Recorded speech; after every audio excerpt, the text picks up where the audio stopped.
أعوذ بالله من الشيطان الرجيم. بسم الله الرحمن الرحيم. وإذا تتلى عليهم آياتنا بينات قالوا ما هذا إلا رجل يريد أن يصدكم عما كان يعبد آباؤكم وقالوا ما هذا إلا إفك مفترى وقال الذين كفروا للحق لما جاءهم إن هذا إلا سحر مبين وما آتيناهم من كتب يدرسونها وما أرسلنا إليهم قبلك من نذير وكذب الذين من قبلهم وما بلغوا معشار ما آتيناهم فكذبوا رسلي فكيف كان نكير. صدق اللہ العظیم.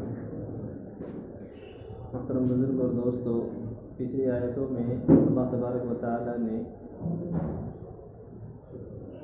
ارشاد فرمایا تھا کہ جو آدمی ظلم کرتے ہیں، چاہے وہ اپنی جانوں پر ہو یا دوسروں کے اوپر ہو، کل قیامت کے دن اللہ تبارک و تعالی جہنم کے عذاب کا مزہ ان کو چکھائیں گے.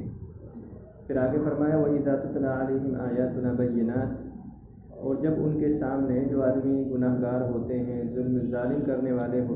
ظالم ہوتے ہیں، ظلم کرنے والے ہوتے ہیں، کہ جب ان کے سامنے ہماری آیتیں جو کھلی ہیں تلاوت کی جاتی ہے، یعنی جب ان کے سامنے اللہ تبارک و تعالیٰ کا کلام پڑھا جاتا ہے، قالوا، تو وہ کہتے ہیں ما ھذا الا رجل، کہا کہ یہ کچھ بھی نہیں ہے، یہ ایک آدمی ہے، یرید ان یصدکم عما کان یعبد آباؤکم، جو چاہتا ہے کہ تم کو روک دیں اس سے جس سے تمہارے باپ دادا پوجا کرتے تھے، جس کی تمہارے باپ دادا عبادت کیا کرتے تھے. جب ان کے سامنے اللہ کا کلام پڑھ کر کے سنایا جاتا تھا تو وہ یہ کہتے تھے کہ کوئی بھی نہیں ہے، یہ نبی نہیں ہے، بلکہ یہ ایک آدمی ہے صرف، اور یہ کہ تم کو تمہارے باپ دادا کے دین سے روکنا چاہتا ہے، اس کے علاوہ اس کا کوئی مقصد نہیں ہے. بلکہ وہ اس سے آگے بڑھ کر کے یہ کہا کرتے تھے وقالوا، اور وہ کہا کرتے تھے ما ھذا الا افک مفترا، تاکہ یہ کچھ بھی نہیں ہے، یہ جھوٹ ہے اور یہ گھڑا ہوا جھوٹ ہے کہ اس نے اپنی طرف سے کلام پاک کو، کلام الہی کو گھڑ لیا ہے.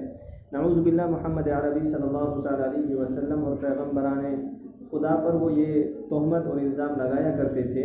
کہ یہ کچھ بھی نہیں ہے، یہ ہمارے باپ داداؤں کے جو راستے ہیں اس سے روکتا ہے، اور یہ جھوٹ باندھ لیا ہے کہ یہ جھوٹ اب گھڑ کر کے ہمیں سنا دیتا ہے. وقال الذين كفروا للحق لما جاءهم، اور وہ کافر یہ کہا کرتے تھے جب ان کے پاس حق آیا، جب حق بات لے کر کے ان کے پاس نبی وقت پہنچتے تھے تو وہ کہا کرتے تھے ان ھذا الا سحر مبین، کہا کہ یہ کھلا ہوا جادو ہے، اس کے علاوہ کچھ بھی نہیں، کہ ہمارے اوپر جادو کر دیا ہے، یا یہ کہ اس کے اوپر جادو ہو گیا ہے، کہ یہ اس وجہ سے اس طرح کی باتیں کر رہا ہے. وَمَا آتِينَاهُم مِّن كُتُبٍ يَدْرُسُونَهَا، اور فرمایا اللہ تبارک و تعالیٰ نے ہم نے ان کو کتابیں دی ہیں،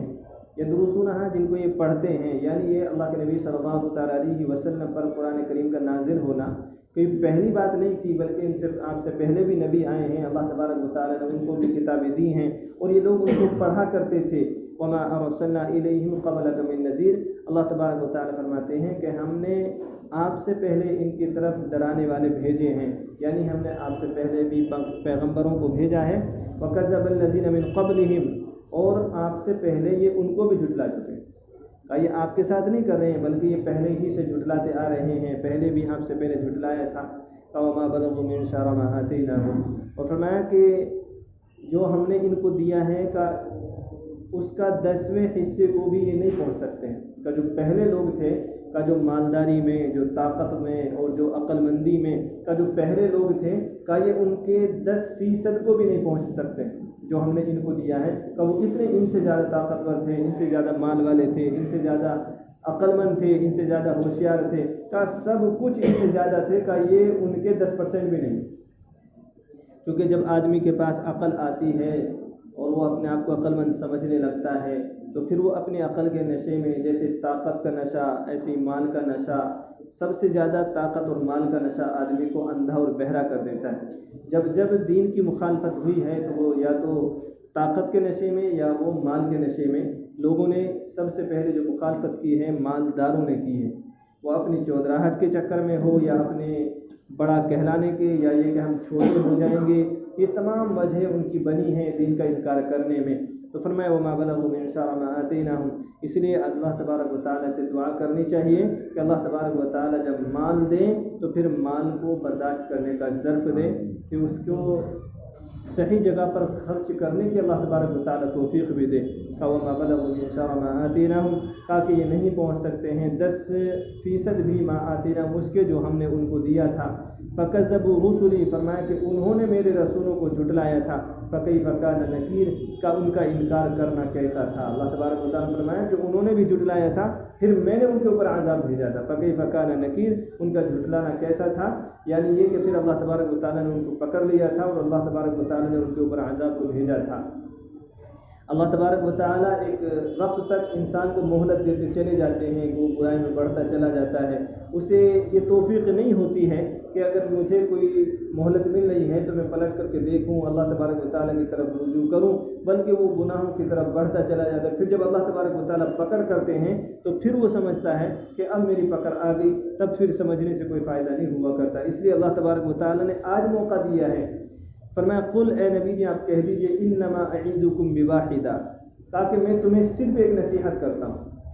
قل، اے نبی جی آپ کہہ دیجئے انما اعظکم بواحدہ، کہ میں تم کو صرف ایک نصیحت کرتا ہوں۔ نصیحت کیا ہے؟ ان تقوموا للہ مثنی وفرادا ثم تتفکروا ما بصاحبکم من جنہ، فرمایا کہ تم اللہ کے لیے دو دو کر کے ایک ایک کر کے کھڑے ہو جاؤ۔ کھڑے ہونے سے مطلب یہ نہیں کہ تم اٹھ کر کے چلے جاؤ، کھڑے ہونے سے مطلب یہ ہے کہ ثم تتفکروا، کہ تم تنہائی میں بیٹھو اور تنہائی میں بیٹھ کر کے اللہ تبارک و تعالیٰ کا دھیان کرو، تم سوچو اس کے بارے میں کہ تم جو کہہ رہے ہو، جو تم کر رہے ہو، کیا تم صحیح ہو، کہ اس کے بارے میں سوچو، کہ اللہ تبارک و تعالیٰ کے لیے تم دو دو ہو یا ایک ایک ہو، تنہائی میں بیٹھ جاؤ یا دو آدمی مل کر کے آپس میں مذاکرہ کرو کہ ہم جو کر رہے ہیں کیا وہ صحیح ہیں، ہم جو نبی کو جھٹلا رہے ہیں اور اللہ تبارک و تعالیٰ کی جو نافرمانی کر رہے ہیں کیا ہم صحیح کر رہے ہیں۔ کا ثم تتفکروا، کا تم دھیان کرو، کا پھر دھیان کرنے کے بعد ما بصاحبکم من جنہ، پھر یہ دھیان کرنا کہ تمہارا جو ساتھی ہے کیا وہ مجنون ہے، یعنی اللہ کے نبی صلی اللہ تعالیٰ علیہ وسلم اور جو پیغمبران خدا ہیں، کہ وہ جو تمہیں سمجھا رہے ہیں کیا وہ سارے کے سارے مجنون ہیں جو آج تک اللہ تبارک و تعالیٰ نے نبیوں کو بھیجا ہے۔ کہ پھر تم سوچ کر کے یہ دیکھو کہ وہ جو کہہ رہے ہیں، وہ جو بتلا رہے ہیں، اگر وہ صحیح ہیں تو پھر تم مجنون ہو، وہ تو مجنون نہیں ہے، پھر تو تم پاگل ہو، وہ پاگل نہیں ہیں کہ تمہیں اللہ تبارک و تعالیٰ کے راستہ بتا رہے ہیں، پھر تم نہیں مان رہے ہو تو اس کا مطلب یہ ہے کہ پھر تم پاگل ہو۔ فرمایا کہ تم دھیان کرو ما بصاحبکم من جنہ، کہ کیا تمہارا ساتھی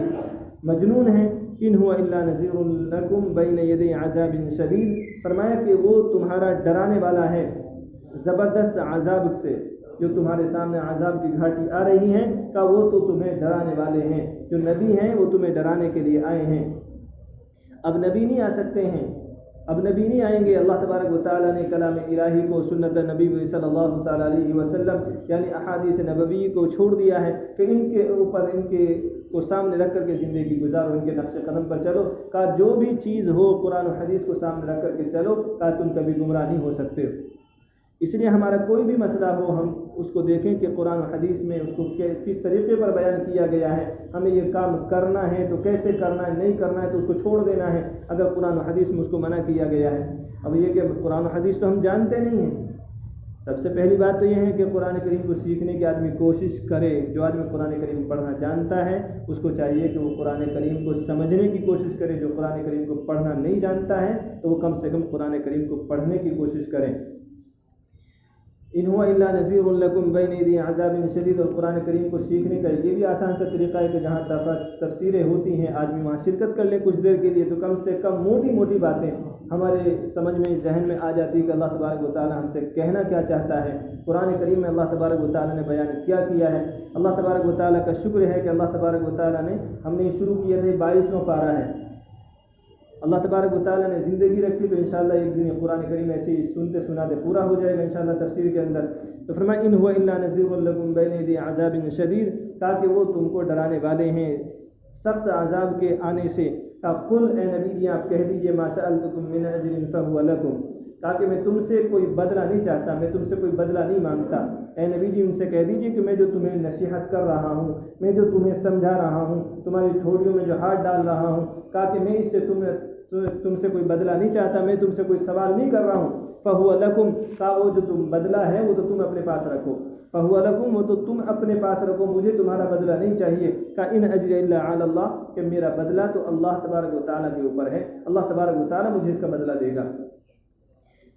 اس سے یہ بات معلوم ہوتی ہے کہ جو آدمی دین کا کام کرتا ہے، کسی کو نصیحت کرتا ہے، کسی کو سمجھانے کے لیے جاتا ہے، اس کے دل کے اندر کوئی دنیاوی غرض نہیں ہونی چاہیے، اس کی دل کے اندر کوئی دنیاوی غرض کا شائبہ بھی نہیں ہونا چاہیے کہ میں اس کو جا رہا ہوں، نماز کی دعوت دوں گا، اس کی بات سمجھاؤں گا تو یہ بڑا آدمی ہے، میرا اس سے کام نکل جائے گا۔ نہیں، دین کے لیے جا رہے ہیں، ہمارے اس سمجھانے کا، ہمارے اس کہنے کا، ہمارے اس جانے کا ہمارا بدلہ اللہ تبارک و تعالیٰ دے گا۔ بس یہ ہونا چاہیے۔ جیسے اللہ کے نبی صلی اللہ تعالیٰ علیہ وسلم نے ارشاد فرمایا کہ جب کوئی بیمار ہو جائے تو اس کی عیادت کے لیے جانا چاہیے۔ اب عیادت کے لیے